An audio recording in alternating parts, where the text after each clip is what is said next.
día de hoy el Señor me ha dado el privilegio, la responsabilidad, bueno, no sé, de compartir este mensaje que es muy difícil darle nombre, pero que yo llame así, que dice guardándonos de nuestra propia justicia.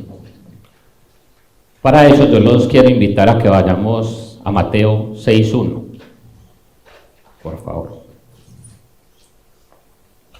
Este Mateo 6 yo creo que todos lo conocen muy bien porque durante todo este año el pastor nos gastó mucho tiempo explicando y exponiendo versículo por versículo este pasaje.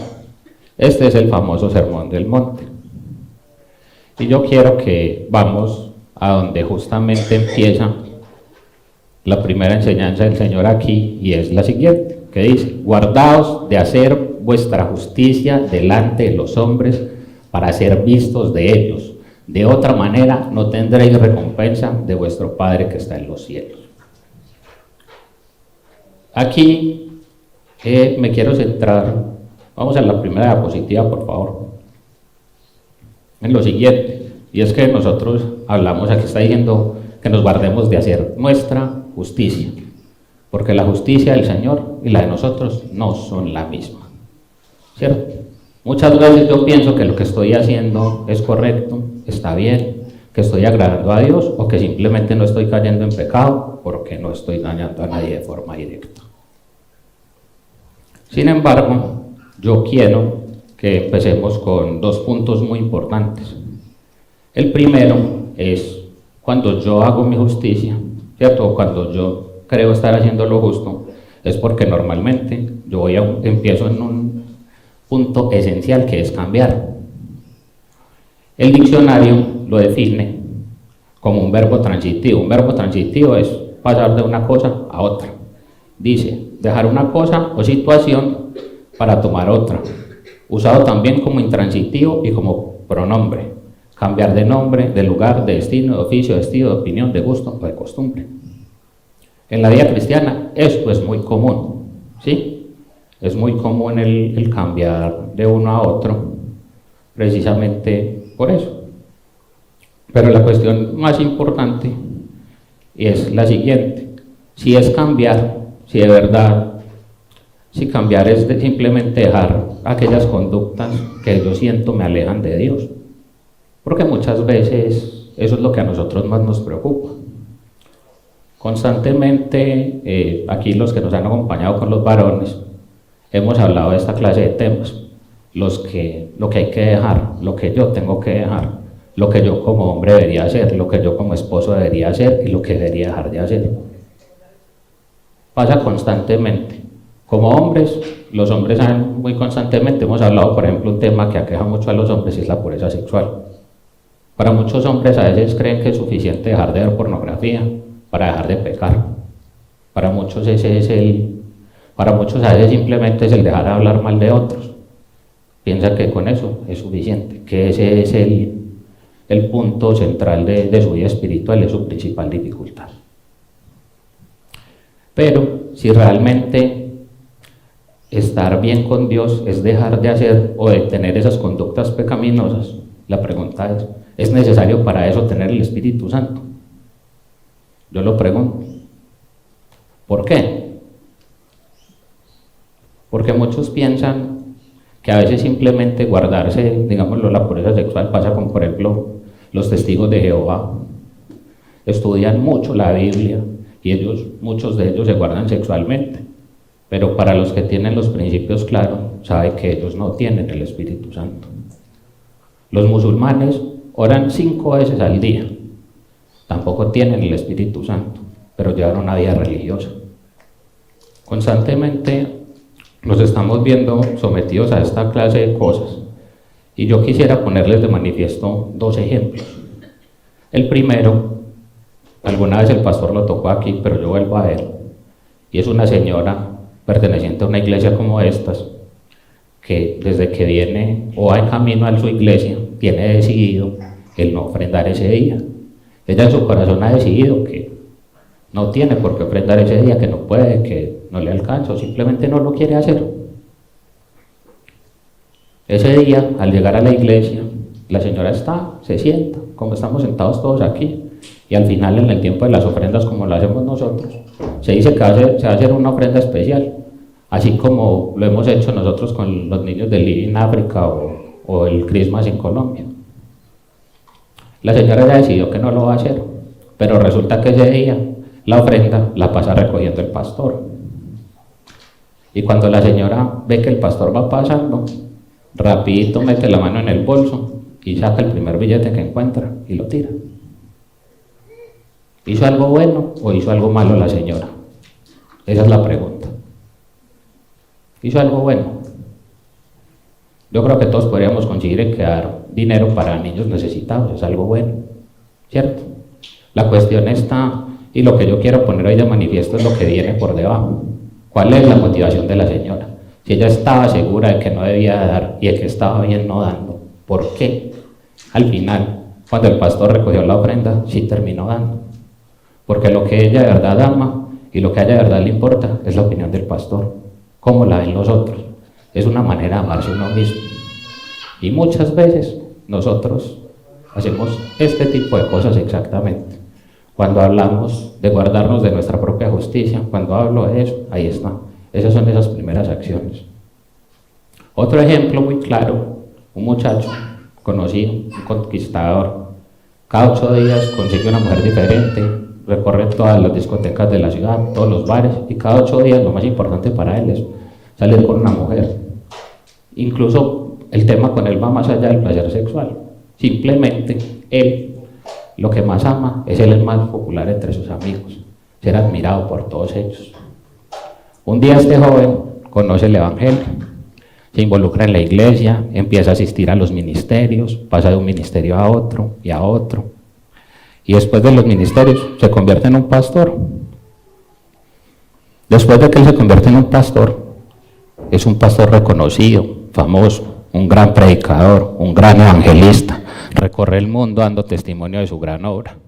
Pero la cuestión está otra vez, ¿será que el corazón de este muchacho está con Dios? ¿Será que de verdad lo que más ama a él es la obra de Dios? Porque acuérdense, ya les dije, lo que él más amaba era el ser más popular. Él cambió su deseo de la popularidad a simplemente servir a Dios, buscó otro lugar donde ser popular. Y muchas veces eso es lo que nos pasa a nosotros. Buscamos otro lugar donde ser populares, otro lugar donde ser aceptados por otros. ¿Sí? Y aquí hoy yo por eso quiero pasar la otra diapositiva, por favor. Y es, ¿cuáles son mis deseos más profundos? Para yo saber esto, tengo que hacerme la siguiente pregunta, y esta pregunta es muy importante. ¿Por qué? Esta es la pregunta más importante. Constantemente un cristiano la debe hacer. ¿Por qué doy dinero? ¿Por qué ofrendo? ¿Por qué leo la Biblia? ¿Por qué sirvo en la iglesia? ¿Por qué me enfado con mi pareja? ¿Por qué quiero tener un trabajo mejor? ¿Por qué quiero cambiar? ¿Por qué? Esa es la pregunta. Y creo que es una muy buena pregunta por 2 razones. Porque cuando yo me enfrento, cuando yo escudriño mis deseos, cuando yo busco qué es lo que a mí me motiva a hacer las cosas, verdaderamente sé cuáles son mis motivaciones y cuáles son mis deseos, cuáles son los tesoros que tiene mi corazón. Vamos a Mateo 6, del 1 al 18. Y ya leímos el primer pasaje, dice, guardaos de hacer vuestra justicia delante de los hombres para ser vistos de ellos. De otra manera, no tendréis recompensa de vuestro Padre que está en los cielos. Cuando pues des limosna, no hagas tocar trompeta delante de ti, como hacen los hipócritas en las sinagogas y en las calles para ser alabados por los hombres. De cierto os digo que ya tienen su recompensa. Mas cuando tú des limosna, no sepa tu izquierda lo que hace tu derecha, para que sea tu limosna en secreto, y tu Padre que ve en lo secreto te recompensará en público. Cuando ores, no seas como los hipócritas, porque ellos aman el orar en pie en las sinagogas y en las esquinas de las calles para ser vistos de los hombres. De cierto os digo que ya tienen su recompensa.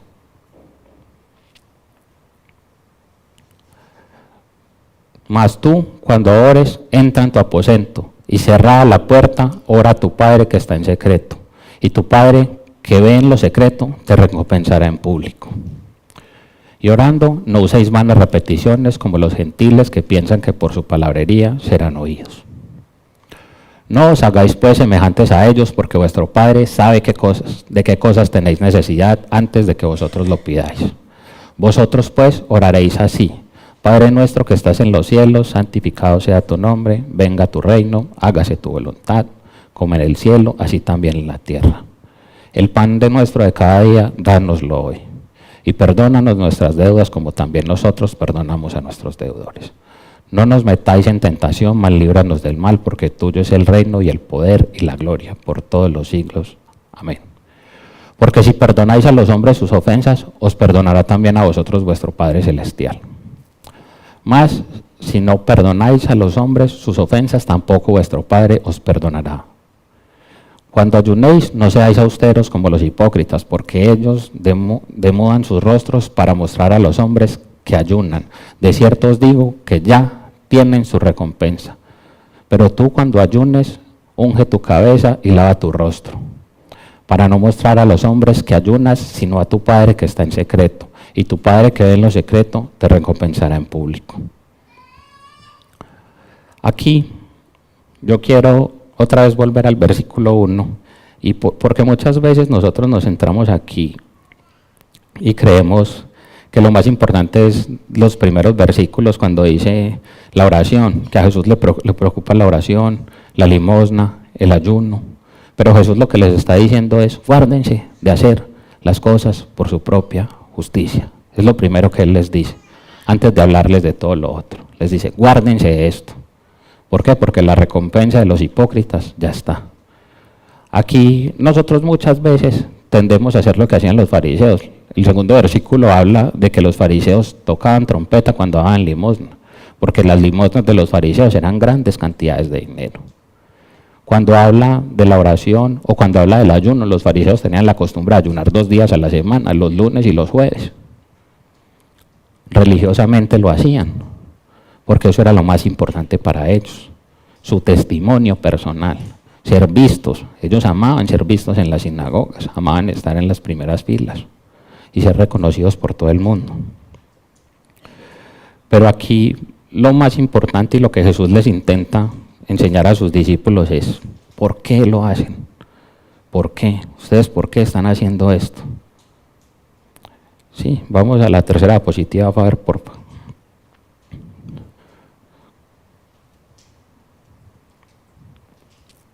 Y aquí lo dice claramente, o sea, del versículo 2 al 4 habla de la oración, ¿sí? De la limosna, perdón, de la ofrenda. Y del 5 al 15 habla de la oración. Y del 15 al 18 nos habla del ayuno, pero esos no son los temas principales. Jesús otra vez les dice: cuidad de no practicar, dice la Biblia de las Américas, cuidad de no practicar vuestra justicia delante de los hombres para ser vistos por ellos. De otra manera no tendréis recompensa de vuestro Padre. Pero ¿qué es lo primero que les dice? Está subrayado: cuidad de no practicar vuestra justicia delante de los hombres para ser vistos. ¿Por qué? Constantemente nosotros entendemos el pecado como acciones, como en el ejemplo que les ponía el pastor y la señora. Nosotros pensamos: pues él está haciendo bien, está predicando el nombre de Cristo. Eso es lo que él está haciendo, al fin y al cabo, por lo que sea que lo esté haciendo. Eso es lo que él hace, predicar el nombre de Cristo. Y la señora está ayudando a los pobres. Entonces, ¿por qué? Si los fariseos estaban haciendo lo mismo, ahí es donde está la pregunta. ¿Por qué Jesús les estaba diciendo que se guardaran de hacer eso que hacían ellos? Que para nosotros, en apariencia, son buenas acciones. ¿Sí? ¿Por qué? Porque según nuestro Señor, el Padre ve y evalúa no tanto lo que hacemos externamente, sino el por qué lo hacemos. Es decir, qué es lo que internamente nos está motivando a hacer las cosas buenas que hacemos. Esto pasa constantemente, y quiero que vamos a una cita de Martin Lloyd-Jones, que dice lo siguiente. Está en la 4ª diapositiva. No hay nada tan falaz como pensar en el pecado solo en función de actos. Y mientras pensemos en el pecado en función de cosas que de hecho hacemos, no llegamos a comprenderlo. La entraña de la enseñanza bíblica acerca del pecado es esencialmente una disposición del corazón, dice Martin Lloyd-Jones. Tendemos a pensar que el pecado es en la forma en la que vemos las manifestaciones más bajas de la vida, ¿cierto? Vemos a un borracho en la calle y decimos que ahí está el pecado, ¿cierto? Un drogadicto, vemos un ladrón, cualquier otra cosa, y ahí claramente está el pecado, lo podemos ver. Sin embargo, cuando son otra clase de acciones, las internas, no las conocemos. Como suelen decir los abogados, los pensamientos no delinquen, entonces nosotros pensamos lo mismo como cristianos. Si yo no hago algo, pues yo no estoy haciendo mal, son las intenciones del corazón. ¿Sí? Para que nos formemos una idea más exacta del mismo y lo lleguemos a comprender, debemos imaginarnos a un gran santo, a un hombre fuera de lo corriente en su devoción y dedicación a Dios.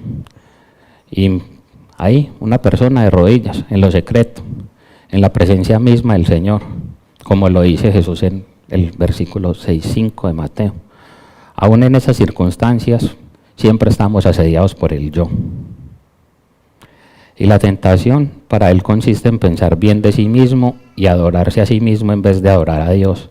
Esa y no otra es la verdadera imagen del pecado. La Biblia dice muchas veces que Dios da gracia a los humildes, pero resiste a los soberbios. La principal pelea de Jesús era con los fariseos. Jesús nunca trató mal a la mujer sirofenicia, no trató mal a la samaritana. Jesús siempre a los débiles los trató con amor, pero él siempre tuvo una confrontación directa con esos que creían ser los buenos, los maestros de la ley. Con ellos siempre fue duro Jesús, siempre estuvo en contienda con ellos. ¿Por qué? Porque ellos estaban convencidos de que lo que hacían era bueno, de que sus limosnas eran suficientes, de que sus tradiciones eran suficientes y de que con eso bastaba. Por eso es esencial que nosotros examinemos nuestros corazones. Pasa a la siguiente diapositiva, por favor. Examinar nuestras motivaciones es esencial, puesto que ¿qué llegamos a hacer? Llegamos a descubrir aquello que nuestro ser interior realmente ama. Si lo pensamos un momento detenidamente, en este pasaje de Mateo, nosotros ¿qué nos encontramos?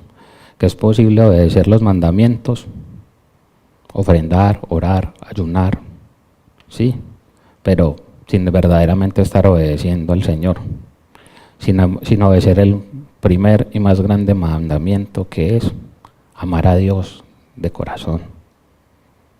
¿Sí? Amar a Dios. Primer mandamiento es amor. Primer mandamiento no es ninguna otra cosa.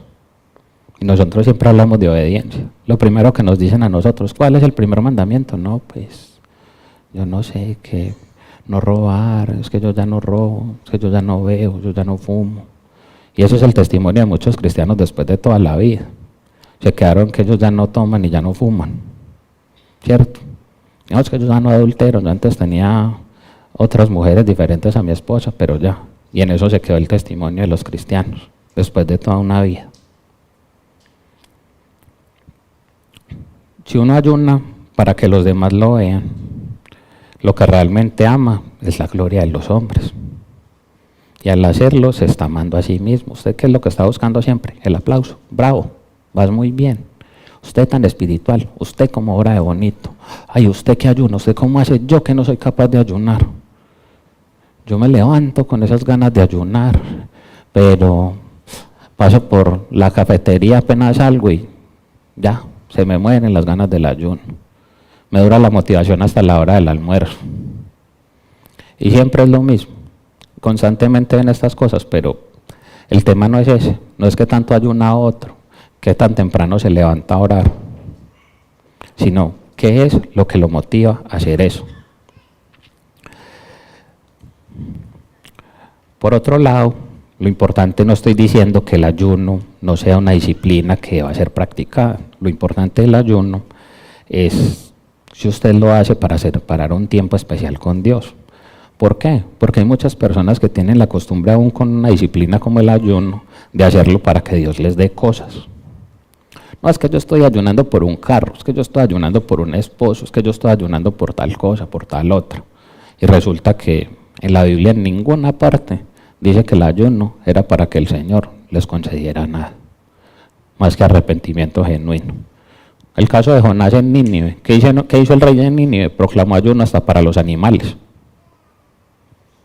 ¿Por qué? Porque se estaban arrepintiendo del pecado, de lo malo que estaban haciendo. Entonces, eso es lo importante hoy. Y esa es la principal invitación, que revisemos el corazón, cómo está. ¿Qué es lo que estamos haciendo? ¿A quién estoy amando con mis acciones? ¿A quién? ¿Lo hago para el Señor o lo hago para mí? Eso es lo más importante y tiene que ser lo primero siempre. En este contexto de Mateo 6 es muy importante entender de manera espiritual el disfrutar a Dios, el disfrutar a Dios. El cuando yo estoy haciendo esto, ¿por qué lo hago? ¿A quién me estoy acercando y con qué intención lo estoy haciendo? Yo me estoy acercando a Dios porque de verdad lo veo como mi Padre, porque yo siento y experimento el amor de Dios, o lo estoy haciendo por qué cosa. ¿Qué es lo que yo estoy esperando recibir cuando estoy haciendo esto? Esa es la principal y la primera pregunta que nosotros debemos tener. Jesús siempre nos permite entrarnos en estos dilemas que son muy propios del ser humano. La búsqueda de aprobación de otros, eso es una necesidad que nosotros tenemos y todo el tiempo y constantemente lo estamos haciendo. ¿Por qué? Dice Paul Tripp al respecto: los seres humanos siempre se están asignando a sí mismos algún tipo de identidad. Hoy hay solamente dos lugares, ¿cierto? Buscar a Dios, buscar la aprobación vertical o buscar la aprobación horizontal. Buscar la aprobación en el Espíritu de Dios o buscar que las otras personas lo aprueben. Y esto es una lucha constante, incluso de quienes pueden servir en el ministerio. Esto lo vemos con misioneros, grandes predicadores, servidores de las iglesias.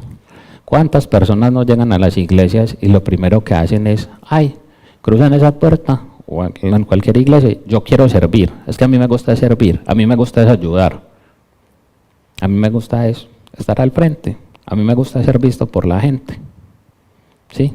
Y constantemente eso se ve. Hay gente que llega y si no le dan la oportunidad de hacer lo que están buscando, no los vuelven a ver en las iglesias, porque no van a buscar a Dios, van a buscar una posición. Se ve en todas las iglesias y se ve en todas partes. Entonces esa sigue siendo la pregunta, ¿cuál es la motivación? ¿Cuántos hombres no van a las iglesias simplemente buscando qué muchacha bonita ven? ¿Cuántas veces? Y todos lo hemos visto. Llegan por ahí y entonces empiezan a ver cuáles son las muchachas solteras de la iglesia y van dando la vueltecita por la iglesia a ver si algo bueno pasa o si no, nadie los vuelve a ver. Y eso se ve mucho. Mujeres también se han visto. Yo también conozco casos particulares de mujeres que lo han hecho, que iban de iglesia en iglesia buscando un esposo, que porque el Señor les había prometido un esposo, entonces no les había dicho en qué iglesia estaba y ellas lo estaban buscando, ¿cierto? Porque eso, otra vez, es la motivación del corazón. Si el Señor me dio una promesa y yo conozco a Dios y yo de verdad soy un hijo de Dios, yo obedezco, pero la obediencia no es... El Señor no dice, sí, vaya y busque un esposo, vaya y use el matrimonio como un método de evangelización, como tienen por costumbre muchos. La Biblia prohíbe unirse en yugo desigual, pero para muchos esos versículos no están. ¿Cierto? No, es que el Señor tiene sus formas, es que Dios es personal, entonces uno le puede dar una ayudita a Dios, a uno no le va a caer un esposo del cielo o una esposa, Pues porque ese es ¿qué es la motivación de quién? Del corazón de cada uno. Esa es la fe que tienen. Ese es el Dios que conocen. Y es tan común esto, incluso lo de la posición y el punto que les estaba hablando del misionero, que si alguno piensa que es un ejemplo exagerado, descabellado, vamos a los discípulos, a esos 11 discípulos que estaban con Jesús. Desde el principio de su ministerio hasta el final del ministerio de Jesús, hubo algo que marcó a los discípulos siempre en el conflicto. Yo los invito a que vamos a Lucas 22, 24. Lucas 22, del 24 al 27.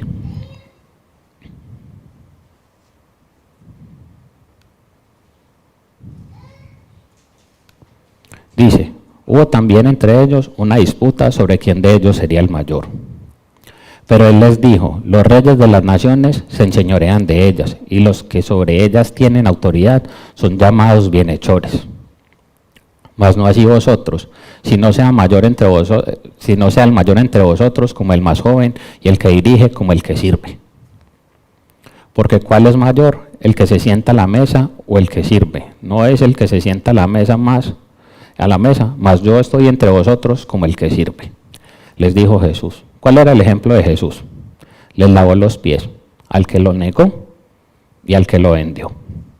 Ese era el ejemplo de Cristo. Yo soy el Señor y quiero ser servido, no. Era muy clásico en esta escena antes cuando el Señor los va a lavar, pero que dice, no, a mí no me toca. ¿Por qué? Porque en esta sociedad de los judíos eso era una tarea destinada a los esclavos. Era una tarea baja y no era digna del maestro. Pero ¿qué le dijo el Señor? Si usted no se deja lavar de mí, no tiene parte conmigo. Que dijo, pero no, entonces láveme también la cabeza, ¿cierto? Porque ese era Pedro. Ese siempre era Pedro. Pedro siempre fue el primero para hablar. Y muchas veces, por eso fue el más tratado. Pero ahí nos muestran claramente eso. El otro ejemplo está en Marcos 10, 35, 10 del 35 al 45.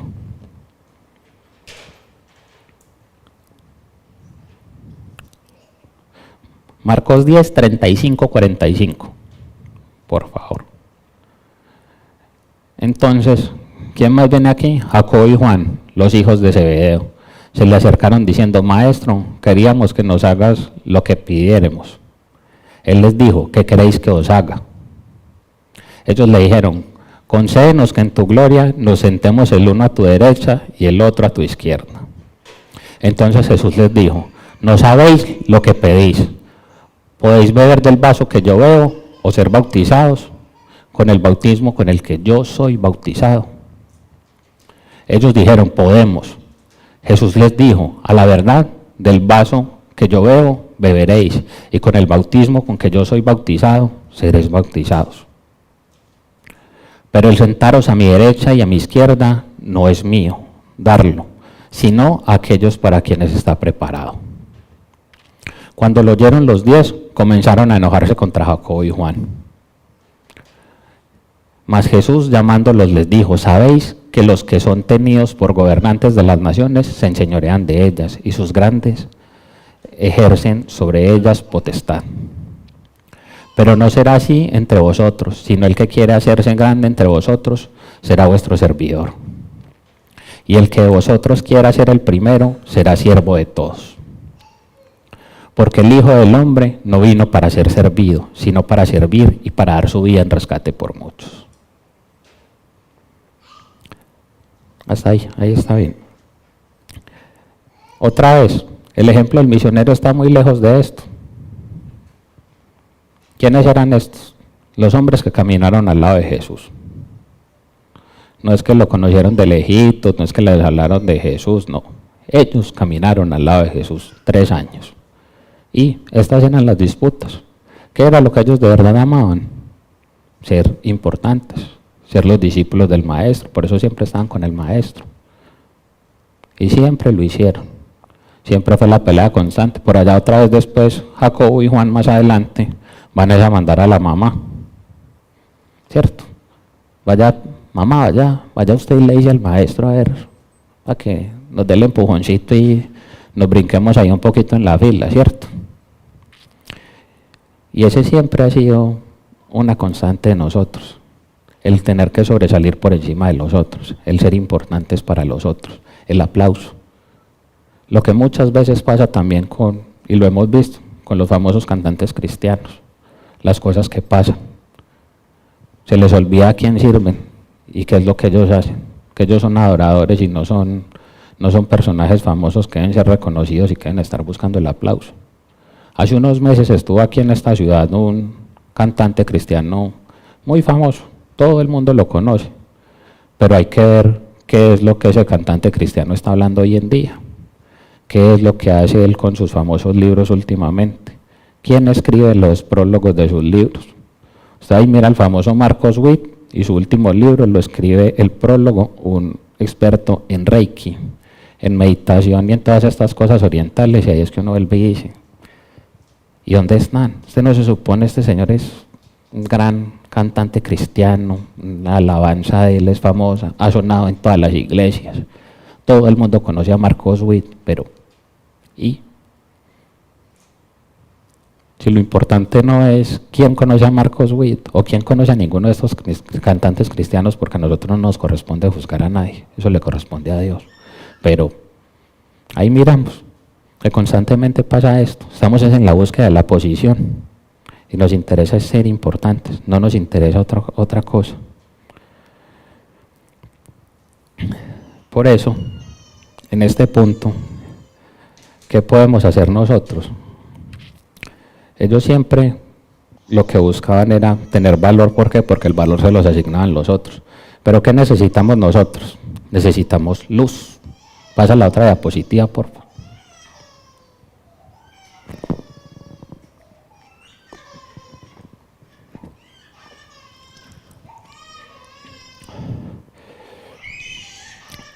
Necesitamos luz. Dice ceguera, esa es la palabra más importante, la ceguera espiritual. Quizás esa sea una muy buena palabra para describir cuánto nos conocemos a nosotros mismos. Mateo 15:14 y Efesios 4:18. Vamos a esos dos pasajes, por favor.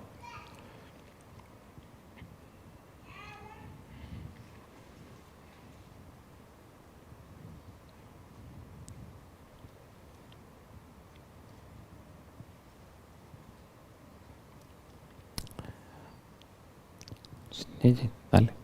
Dejadlos, son ciegos, guías de ciegos. Y si el ciego guiare al ciego, ambos caerán al hoyo. Y Efesios 4:18. Es muy importante entender aquí constantemente que a nosotros nos pasa lo de los discípulos. Nosotros creemos que no es así, que nosotros no somos ciegos, que nosotros estamos bien, que nosotros entendemos, que sabemos por qué actuamos como actuamos. Nosotros estamos convencidos de eso. Pero como dice Pablo aquí en Efesios, teniendo el entendimiento entenebrecido, ajenos de la vida de Dios por la ignorancia que en ellos hay, por la dureza de su corazón. ¿A quién le está hablando aquí? Está hablando a la iglesia. En el versículo anterior, ¿a quién le estaba hablando? Está hablando de los fariseos, de los que se conocían la ley de tapa a tapa. Se sabían la ley de un lado al otro, pero ¿y a qué servía eso?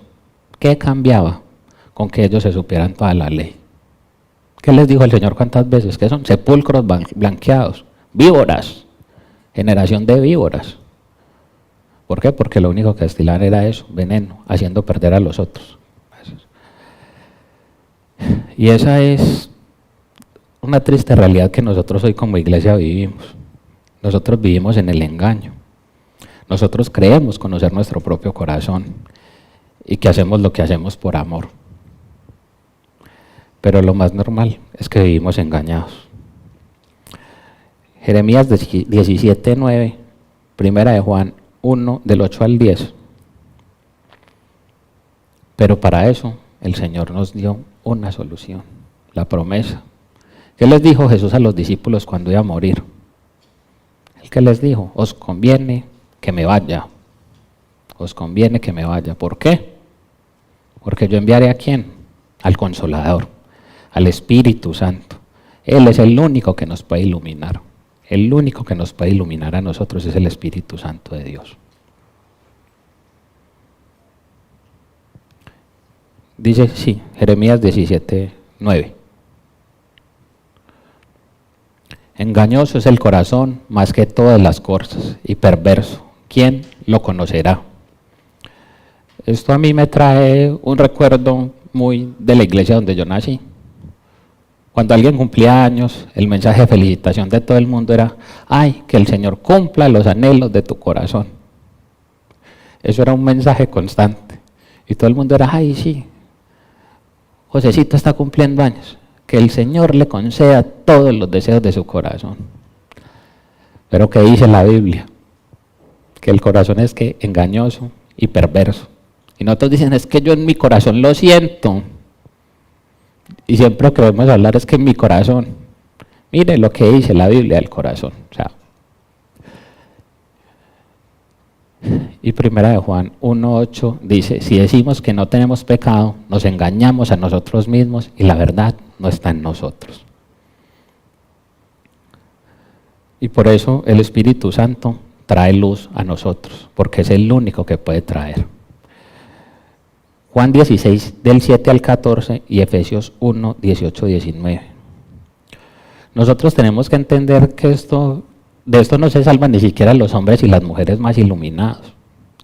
Mire lo que les pasó a los discípulos, cuántas veces, lo que le pasó a Pedro. Pedro negó al Señor después de que le dijo hasta la muerte, y yo nunca te negaré, nunca. Así pase lo que pase. ¿Qué hizo después? Antes de que cantara el gallo, lo negó 3 veces. Yo no lo conozco, yo no sé quién es, yo no lo conozco. ¿Qué hizo? Después cuando el Señor les dijo, vayan a ese monte y esperen por mí. ¿Qué se fue a hacer Pedro? A pescar. Volvió atrás. Y era Pedro, el mismo del que en el libro de los Hechos nos habla de que sanaba con la sombra, de que el primer día que predicó se convirtieron 5,000. Era ese mismo hombre. Y si le pasó a Pedro, ¿por qué usted y yo estamos exentos de eso? ¿Por qué deberíamos estar exentos de eso? Dice Juan 16:7. Pero yo os digo la verdad, os conviene que yo me vaya, porque si no me fuere, el Consolador no vendrá a vosotros. Mas si me fuere, os lo enviaré. Siguiente versículo. Y cuando Él venga, convencerá al mundo de pecado, de justicia y de juicio. De pecado por cuanto no creen en mí. De justicia por cuanto voy al Padre y no me veréis más. Y de juicio por cuanto el príncipe de este mundo ha sido ya juzgado. Aún tengo muchas cosas que deciros, pero ahora no las podéis sobrellevar. Cuando venga el Espíritu de verdad, Él os guiará a toda la verdad, porque no hablará por su propia cuenta, sino que hablará todo lo que oyere y os hará saber las cosas que habrán de venir. Él me glorificará, porque tomará de lo mío y os lo hará saber. Y vamos a Efesios 1, 18, 19. Y volvemos a este punto y quiero pasar por esto, porque nosotros, dice, Él me glorificará, porque tomará de lo mío y os lo hará saber. Porfa, pasa el otro.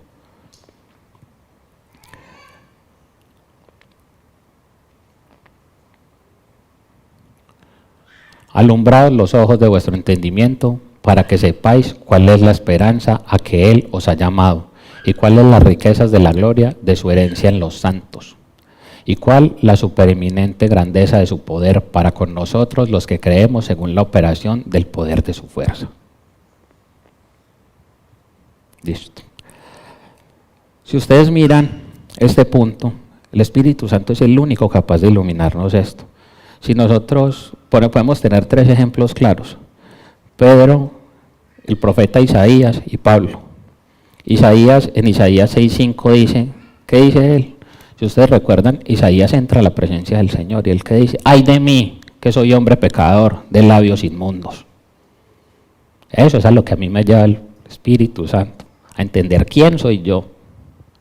Porque una de las principales cosas y de los principales errores que cometemos nosotros los cristianos es sentir que somos buenos, es creer que somos buenos.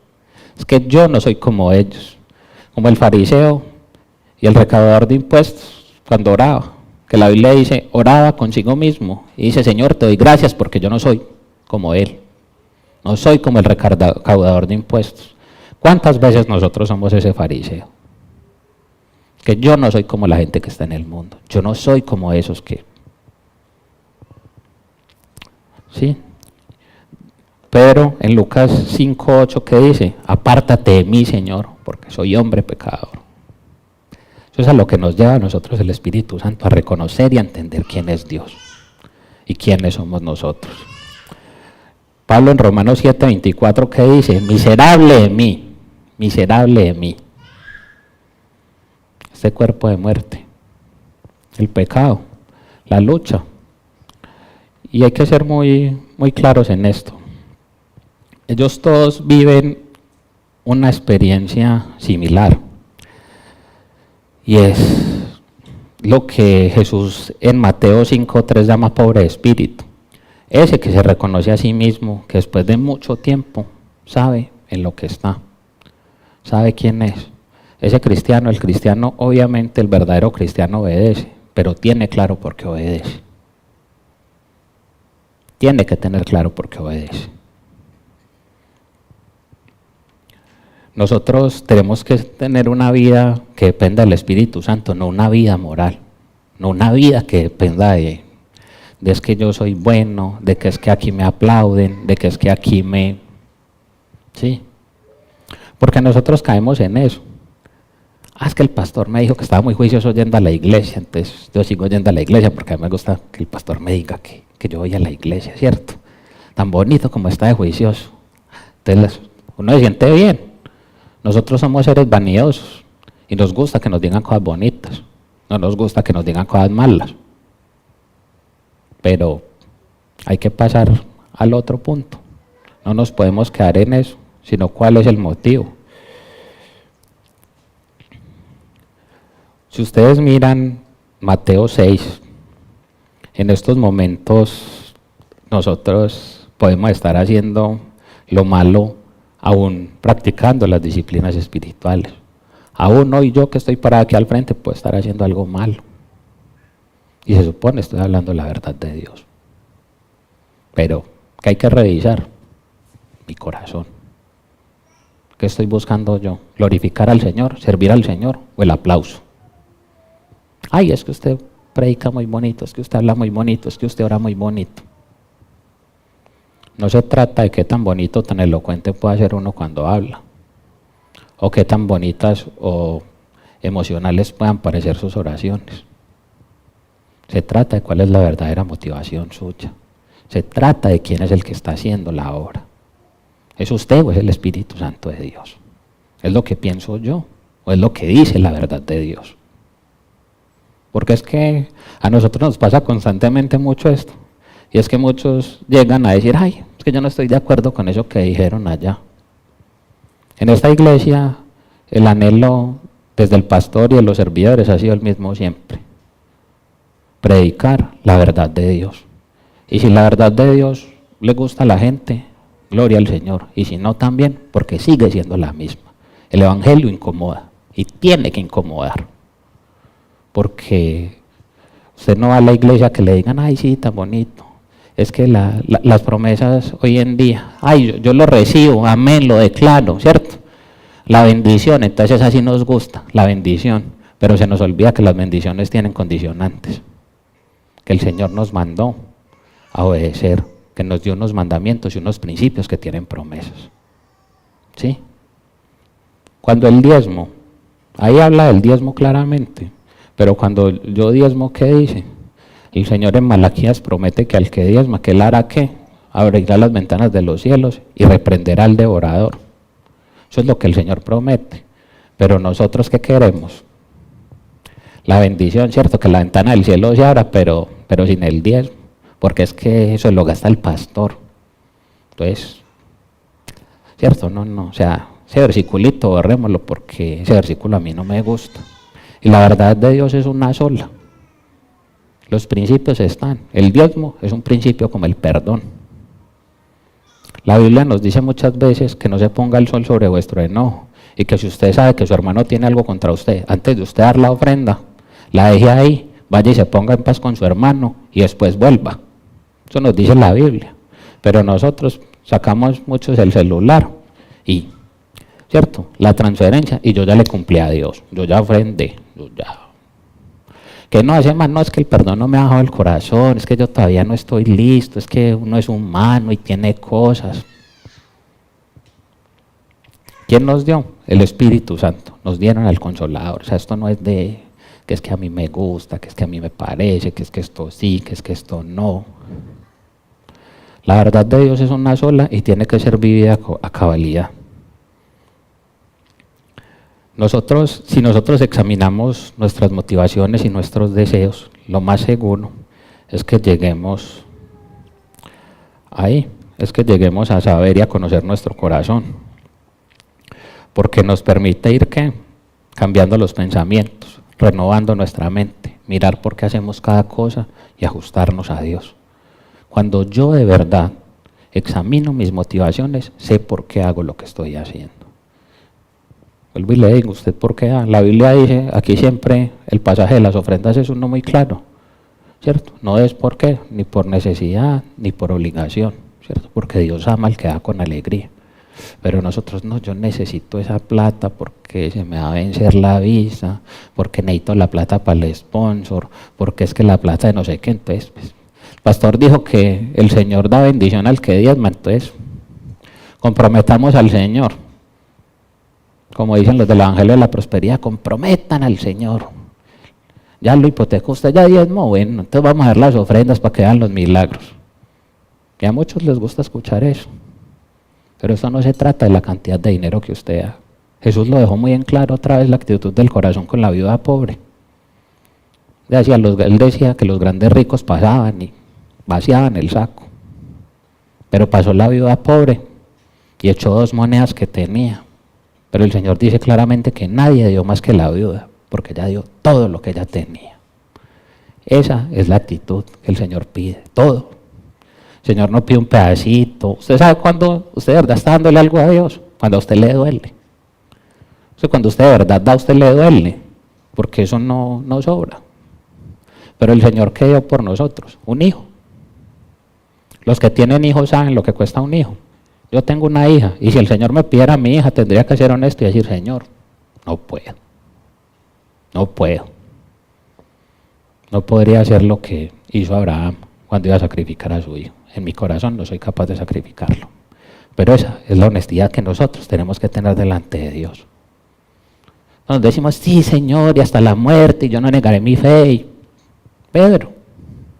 Por eso la Biblia nos dice que todo hombre sea pronto para oír y tardo para hablar. Por eso, 2 oídos, una boca. Por eso el Señor nos dio 2 oídos y una sola boca. Porque nosotros lo que tenemos que hacer es escuchar al Señor. ¿Sí? Nosotros vivimos muy convencidos de que nosotros somos los buenos y que los malos son las personas que no son cristianos. Que esos son los malos. Entonces usted ve cuando los malos, los que usted considera malos, tienen plata. Porque eso sí que nos da duro a nosotros, ese punto. Plata. Y ese man que tiene 3 mujeres, es no sé qué, es esto, es lo otro, y va al carro que compró. Man ya gana 3 veces lo que me gano yo, que soy cristiano, y a la iglesia y diezmo. Más así. Pero es que el Señor es el que hace salir el sol sobre justos e injustos, dice la palabra. Y nosotros no somos quien para decirle a Dios qué tiene que hacer Él. La obediencia es una actitud en el corazón, no es otra cosa. ¿Qué ama mi corazón? ¿Qué es lo que ama mi corazón? Por eso los cambios superficiales, y por eso les quería hablar tanto de este punto hoy. Nosotros a veces pensamos que porque dejamos de hacer X acciones, estamos bien, estamos en lo que Dios quiere que estemos. Y resulta que ¿cuántos podemos ser el misionero o la señora de la ofrenda? ¿Cuántos?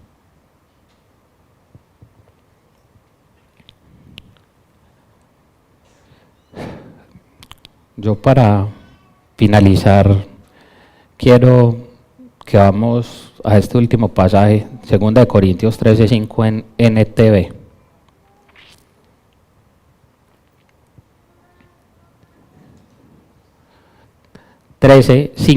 En NTV, que dice lo siguiente: examínense para saber si su fe es genuina, pruébense a sí mismos. A nosotros esto nunca nos lo dicen mucho, pero la Biblia nos dice: examínense para saber si su fe es genuina, pruébense a sí mismos. Sin duda saben que Jesucristo está entre ustedes. De no ser así, ustedes han reprobado el examen de la fe genuina. A nosotros esto no nos lo recuerdan mucho, pero esta es una realidad. ¿Usted está viviendo para la gloria del Señor o para qué está viviendo? Yo quiero concluir solamente con esto.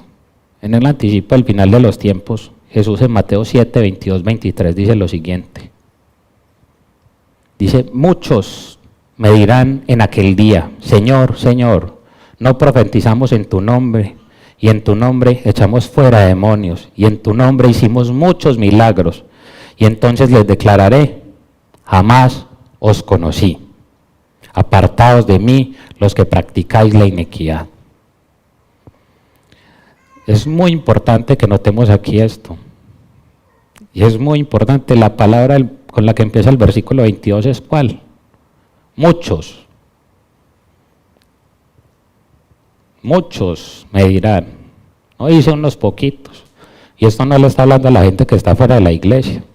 Esto es a cristianos.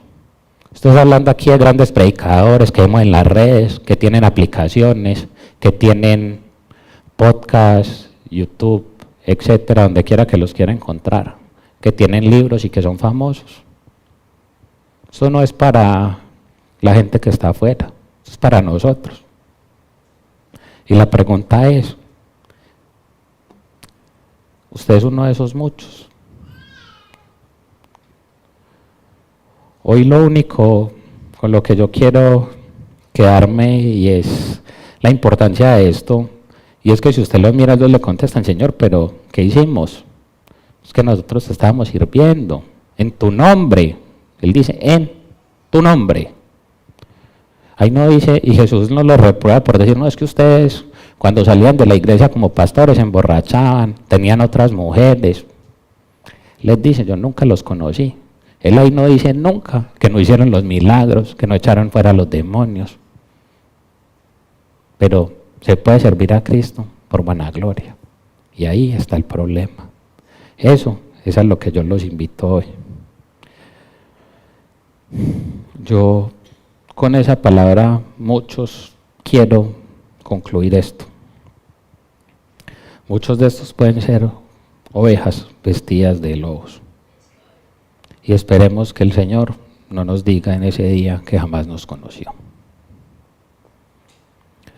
La cuestión de esto, amada iglesia, no es que nosotros debamos vivir lo mejor que podamos, sino entendiendo cuál es la fuente de vida, Cristo.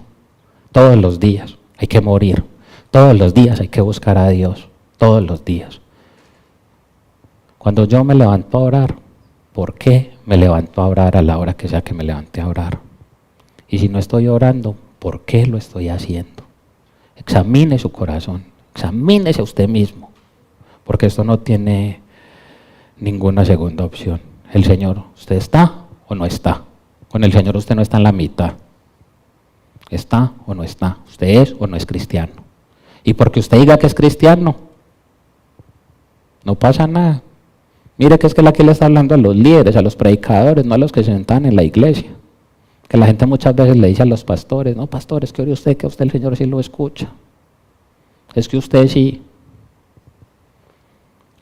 Todos tenemos libre acceso a Dios. Por eso fue rasgado el velo. Pero la pregunta es esa: ¿cuál es el tesoro de su corazón? Y con esto en mente, hoy, amada iglesia, yo los invito a que oremos. Les esta reflexión. Padre, hoy queremos acercarnos confiadamente a ti, al trono de tu gracia, sabiendo que tú eres galardonador de los que te buscan. Que tú nos has amado con amor infinito, Señor. Que aun cuando éramos tus enemigos, tú diste tu Hijo por nosotros, Señor.